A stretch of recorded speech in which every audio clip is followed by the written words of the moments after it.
Unless you was a real car fanatic, you'd be forgiven for not knowing what this is. This is the G70, and it's an executive saloon that's been bought out by the brand Genesis.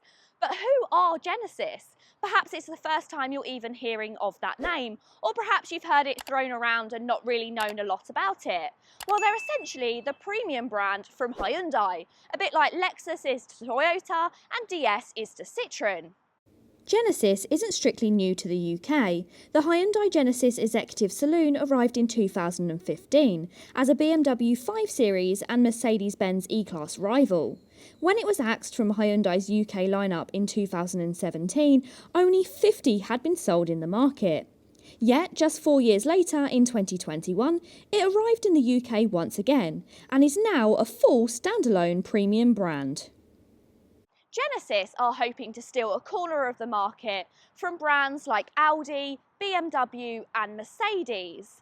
And this is their executive saloon that's going to try and do that. For now, it's only available in a petrol and a diesel, which I'll explain in a moment. But in terms of styling, it really does pack a punch. This car, out of any car I've had for a while, has turned some serious heads. And there's a real reason for that, and that is the badge. It is very clear that Genesis knew exactly what they were doing when they created this badge, because it looks an awful lot like Aston Martin, right? And that means that this car turns heads. It demands attention, and a lot of people want to know about it. And in fact, from all of the cars that I've driven, this is the one that's gotten the most head turns on the roads. But it's not just that badge either. The rest of the car is pretty striking. Let's face it, finished in this Miami blue, it's going to instantly get your attention. But then you've got those contrasting front grille in this diamond effect. Absolutely massive. We know nowadays with the BMWs that grilles are getting bigger and bigger, so Genesis is very much on trend. But a few people have pointed out, and I do have to agree, that you can tell that the front of this car isn't designed to have a front plate. Genesis is super popular in America, and of course in America you wouldn't need to have the front plate, so it would look slightly better. I do think it looks fantastic though, and it certainly grabs people's attentions. The one thing about the front of the car that I'm not too sure about is these headlights. Now they are signature to Genesis, but I don't particularly like the way they're split in two, and I think they slightly cheapen the car. The car that I have is actually finished in the sporty top level trim, and I think it helps the styling of the Genesis G70.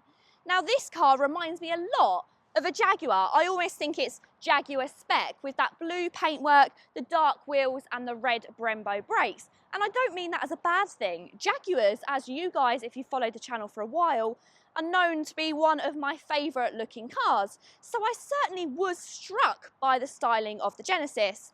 There are things I love and things I hate. When you first look at it, I think it looks great. And as you start to look carefully, they've added bits onto the car which I think slightly make it feel cheaper. They didn't necessarily have to add those things. You've got these gloss black kind of plastic parts on the side wings. They don't do anything, and I just think they slightly cheapen the car. This car, when I get into it, has a couple of engine levels which aren't particularly quick. So to have those kind of sporty sports car styling, it's not really necessary in what is much better as just being kind of an executive saloon. But it does that very well. This looks executive, it looks sharp, it looks really classy. Around the rear of the car, it doesn't quite have the road presence as the front. Actually, if you put this on any other car, it'd probably suit it quite nicely. I think because the front is so fancy, it makes the rear look a bit of a letdown. But actually, it's not too bad. You have got some of that offending plastic that I didn't like on the side, just down the side of the rear diffuser, which I'm not a particular fan of. You've got two chrome twin tailpipes, and then on the boot, you've got this little lip, which almost goes into a bit of a spoiler. I do think this would look nicer with a kind of gloss black spoiler extension just to finish it off. I think it all looks maybe just a bit too soft. So with that sharp detailing, I think it would match the front a bit better. The boot latch is kind of difficult to find. You'd be hunting around for a while if somebody didn't tell you where it was. Just above the rear camera, you've got a little button here. So press that and the boot will open. Now inside the Genesis's boot, it's not quite up to some of its rivals. In fact, it's smaller than some compact hatchbacks. There's 330 litres. Plus the car's swooping lines and long rear window mean that the tailgate opening is also on the narrow side. If you want more space, the G70 shooting brake has 40% more space and therefore makes considerably more sense. Plus, I think it looks even smarter. You can just absolutely tell that this car's engine was set up to be a performance model. Of course, if you're over in the States, or if you go for the Kia Stinger, which this car is based on in the UK, you get the option of a 3.3 litre V6. But unfortunately, there's no such car in Genesis in the UK.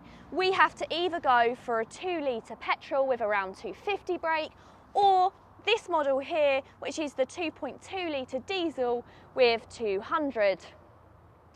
Yeah, that is a little bit of a disappointment. The interior of the G70 offers a really good compromise compared to some of its competitors. BMW, Audi and Mercedes, their cars can start to feel just a little bit flashy on the inside. If you're into something a bit more classic, then the G70 could be for you. It all feels just a bit like the old school Jaguars, and I don't mean that in a bad way. It feels very driver focused without being too flashy.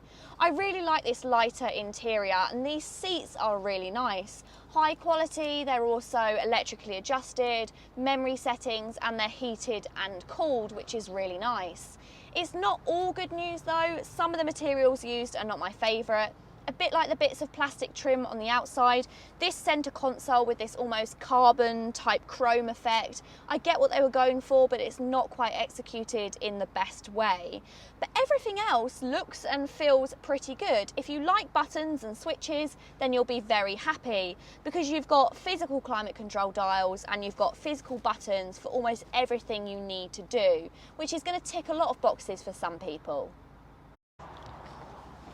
The rear seats on the saloon do make the shooting brake feel even more appealing.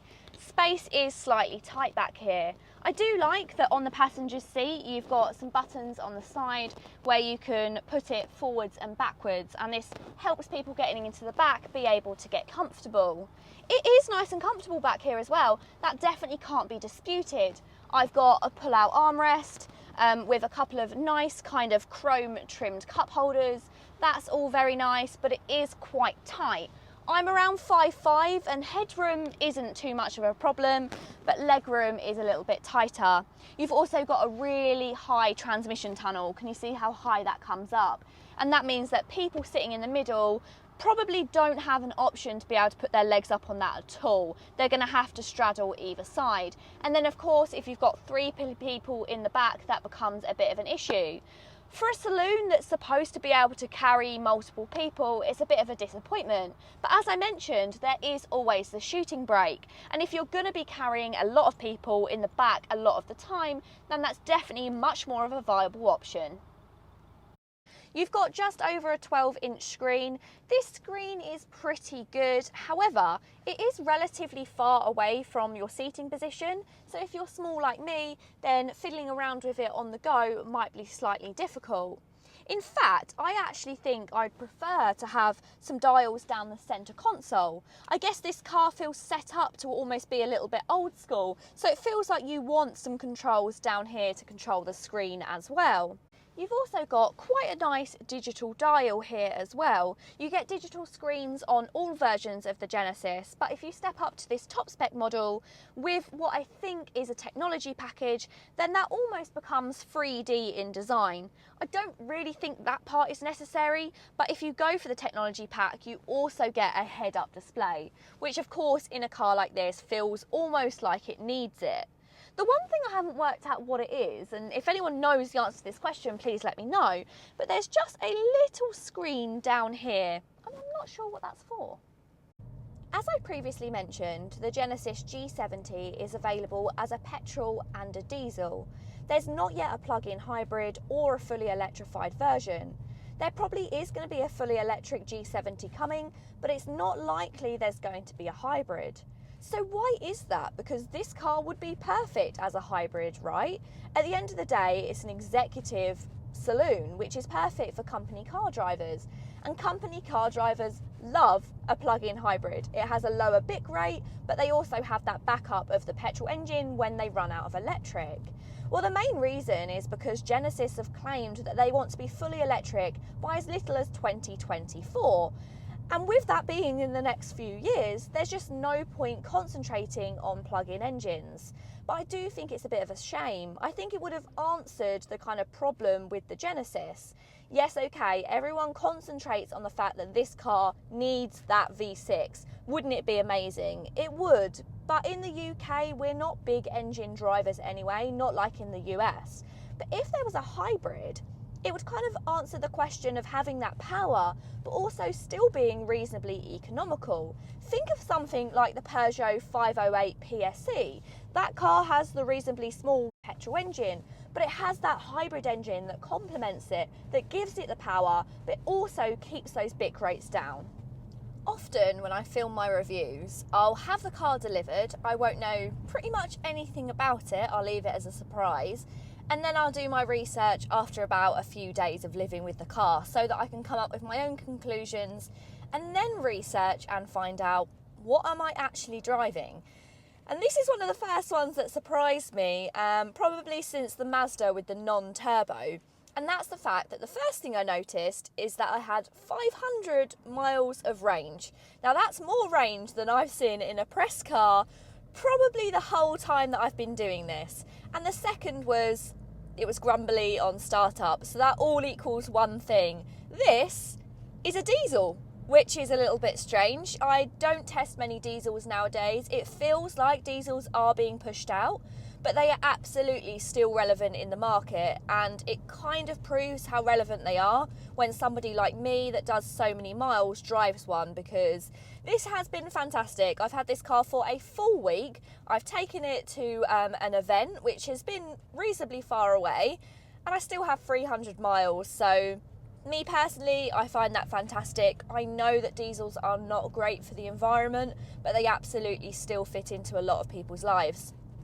But saying that, the G70 actually doesn't have the best fuel economy of diesels in its class. It gets around mid-40s, maybe you'll see 50s if you're really careful. And it is a bit of a weird combination with this engine. It looks so flashy, it looks so fast, but then it has that kind of 200 brake horsepower 2.2 litre diesel. I guess it's a little bit disappointing. But then again, if you've always had highly economical Audis, highly economical Mercedes, then this is a great alternative. Autonomous drives are those things that people either love or hate, and I actually fall into the love category. I always use my adaptive cruise control, and it's really good in the Genesis G70. This also has predictive adaptive cruise control, so it'll read traffic signs and slow you down and speed you up depending on the speed limits. Now I think that's fantastic, and it really takes kind of that effort out of long drives. It means you can relax and just enjoy the car, and that's exactly what you want from an executive saloon. When this car first got delivered to me, it was a bit of love at first sight. This ticks so many boxes for me as an executive saloon, but there's no doubting it does come with its compromises. If I was going to go for the G70, I would definitely opt for the shooting brake to get that rear space, boot space, and let's face it, it still looks awesome. But I do think this offers a good difference between some of the existing German rivals out there. It's something just a little bit more striking. It gets people talking, it's interesting. But is that enough to purchase it over one of those cars? I'm not too sure. But let me know, what do you think? Pop it in the comments down below. If you've enjoyed this video today, please go ahead and give it a big thumbs up. And if you want to see more videos from me, make sure you're subscribed to Auto Social UK. Until next time, see you later.